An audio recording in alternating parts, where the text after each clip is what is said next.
Chapter 13. Jesus speaks of the destruction of the temple.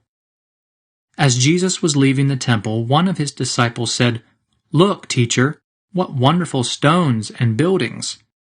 Jesus answered, "You see these great buildings. Not a single stone here will be left in its place. Every one of them will be thrown down." Troubles and persecutions.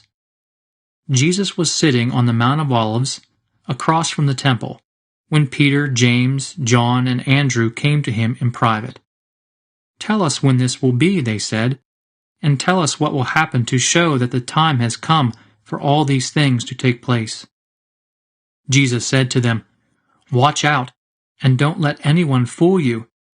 Many men, claiming to speak for me, will come and say, 'I am he,' and they will fool many people. And don't be troubled when you hear the noise of battles close by and news of battles far away. Such things must happen, but they do not mean that the end has come. Countries will fight each other, kingdoms will attack one another.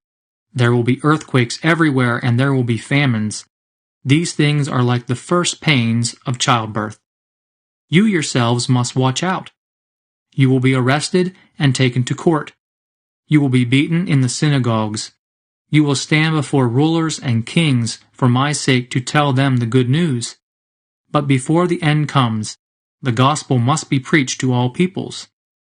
And when you are arrested and taken to court, do not worry ahead of time about what you are going to say. When the time comes, say whatever is then given to you.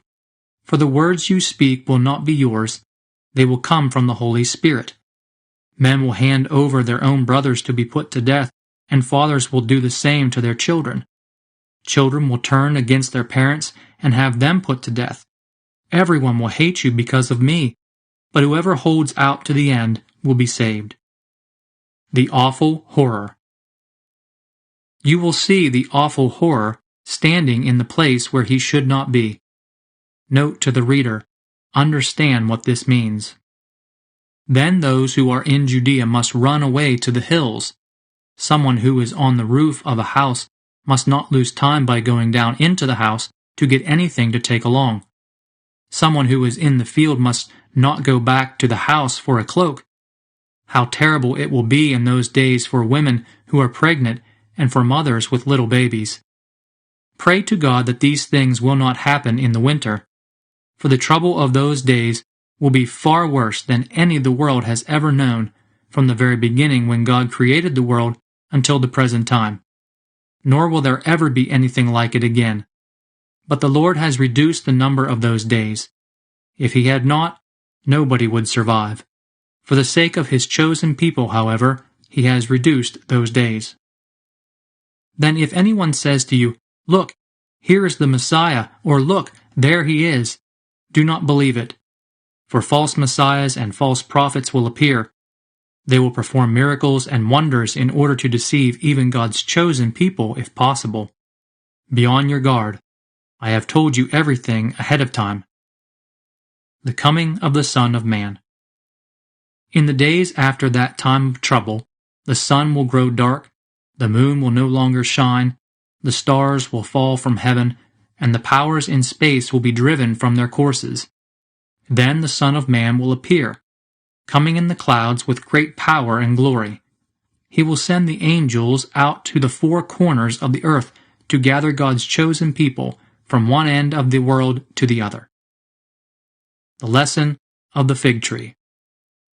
Let the fig tree teach you a lesson.